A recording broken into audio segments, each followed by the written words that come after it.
Yo, yo, yo, what up, what up, what up? You know what I mean? Happy Saturday afternoon, right? It was crazy weather today, right? First it was just clear, then it was windy, and then all of a sudden we started getting a lot of snow in a rapid pace. And this morning I was there playing, with my kids, right? Having fun. And then it started to snow. So, right? Just it's not even winter yet, right? It's just December 21st. It's winter. And we're already experiencing more than, winter weathers. So this is Canada.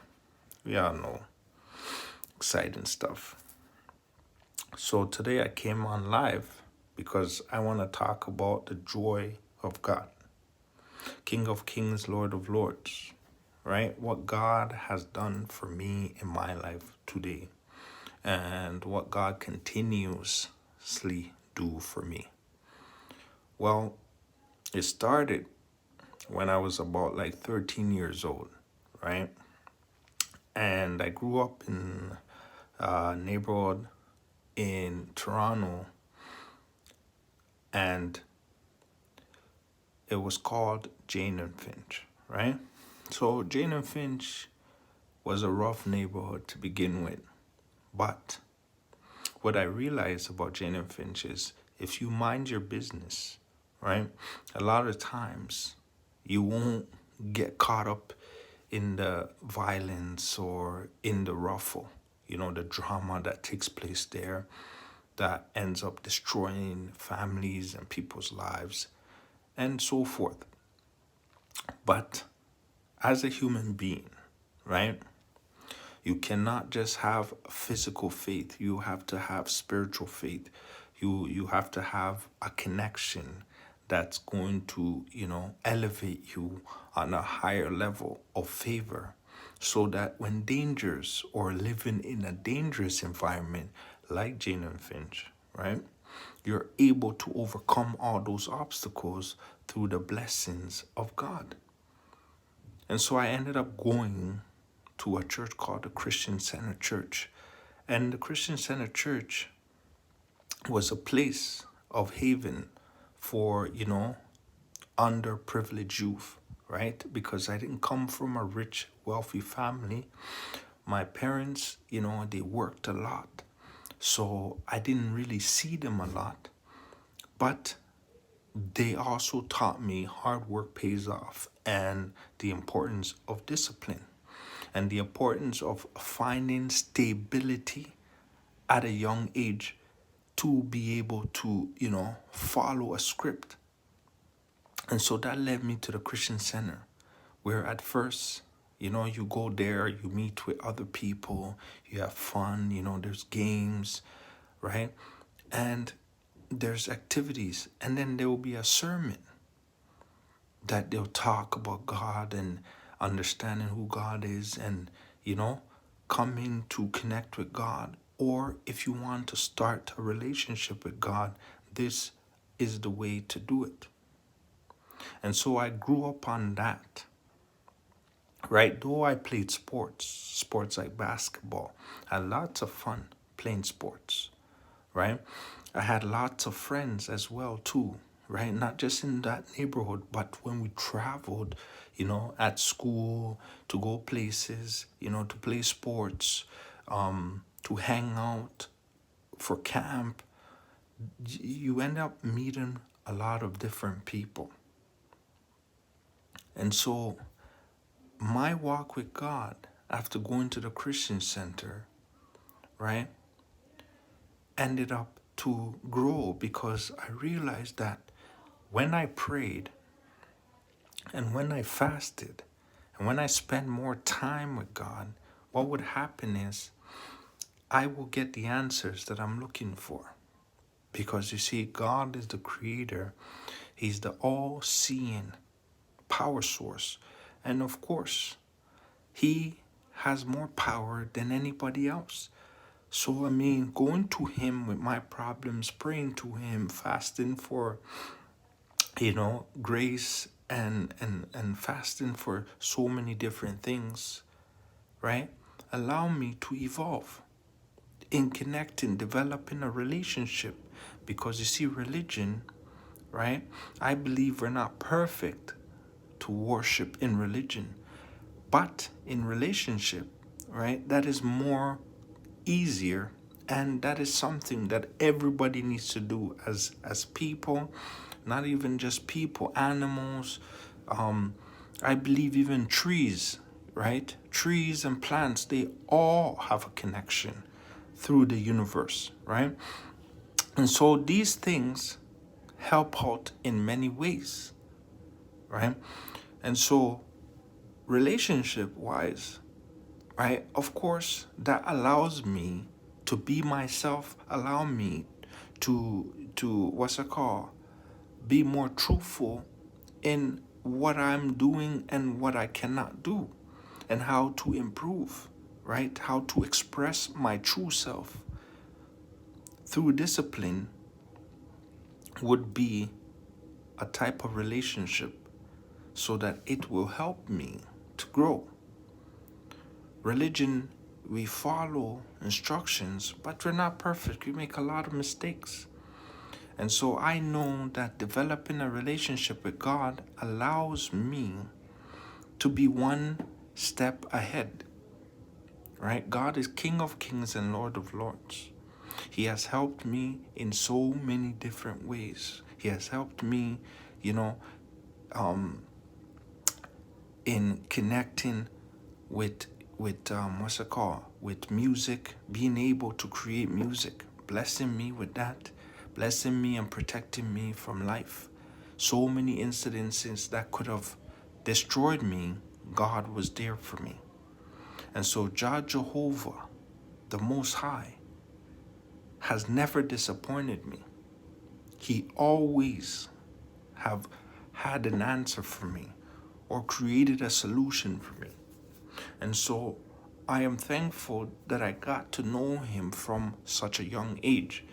And time again, calling on him is never a problem because he's always there with a listening ear and a solution, right? Even through the times when I was stubborn, even through the times when I did not listen to him right away, he still, because of our relationship, he still understood me and blessed me and taught me out of so many problems that could have hindered me from what I'm doing today. You see what I'm saying? I'm glad that I love music. Not just music, but poetry, right? I'm a producer, lyricist. All of those things could not be possible without God blessing me, touching me, allowing me to tap into a level of consciousness that allows creativity to flow, right? From my spiritual side to the physical side in such an amazing manner. And so I am thankful for that.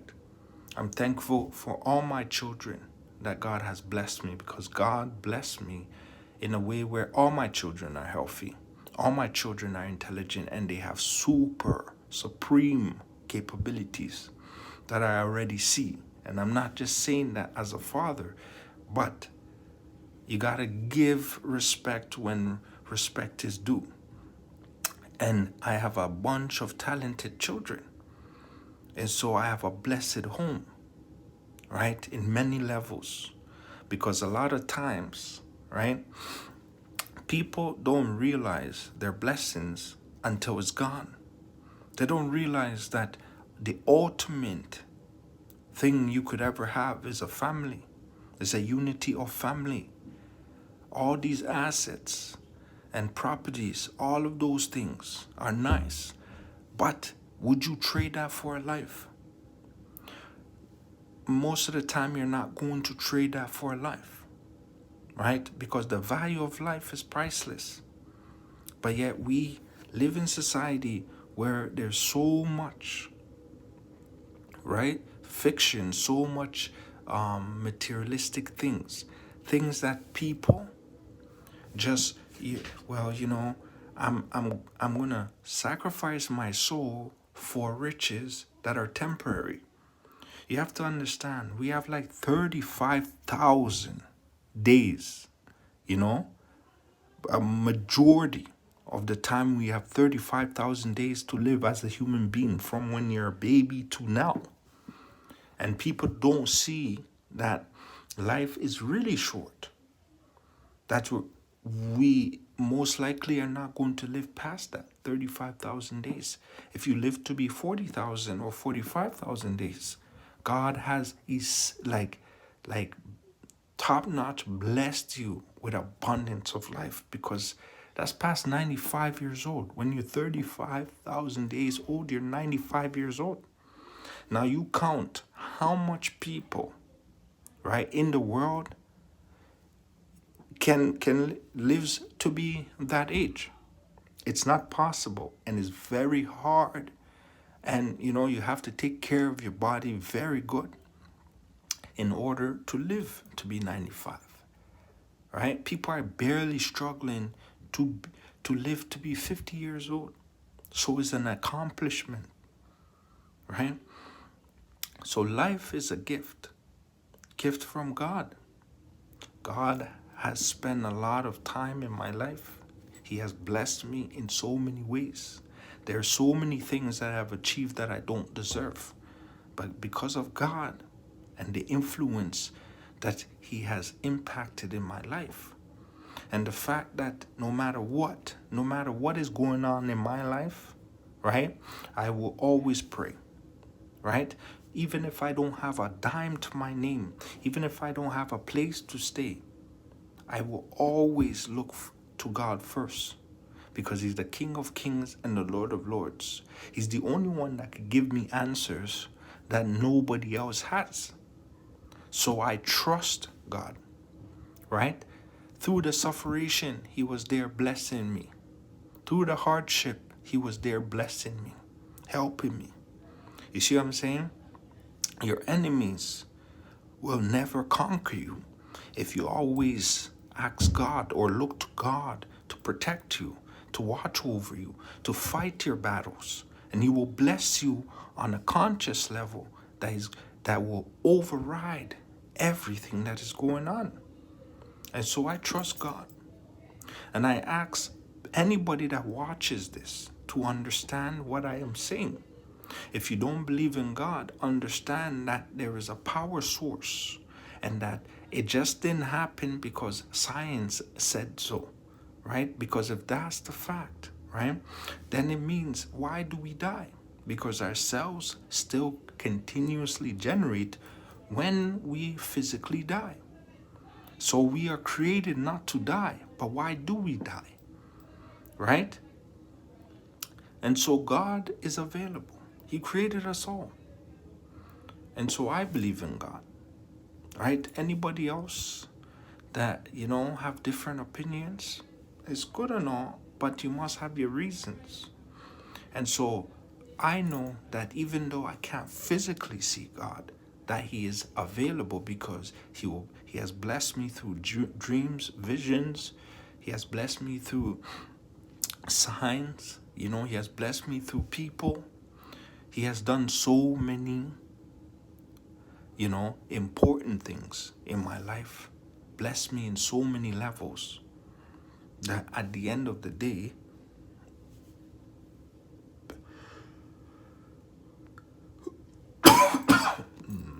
hold on. You see what I'm saying? At the end of the day, I thank Him, because think about it, today, people die every day. But then there's people that are born every day. And then there's people who are alive, right? There's people who are healthy. So there is so many things that's happening on the planet. And that if you're healthy through all those things that's taking place, that perhaps you should understand that you're blessed, that God is looking out for you. God is watching over you. So let me know what you guys think in the comments below. Thank you for watching my live. Subscribe, comment, share, your opinions, and let me know what's going on. What God has done for you? Has God been a blessing to you like how he has for me and my family? Right? Or not? Let me know. Have a nice night. Bye now.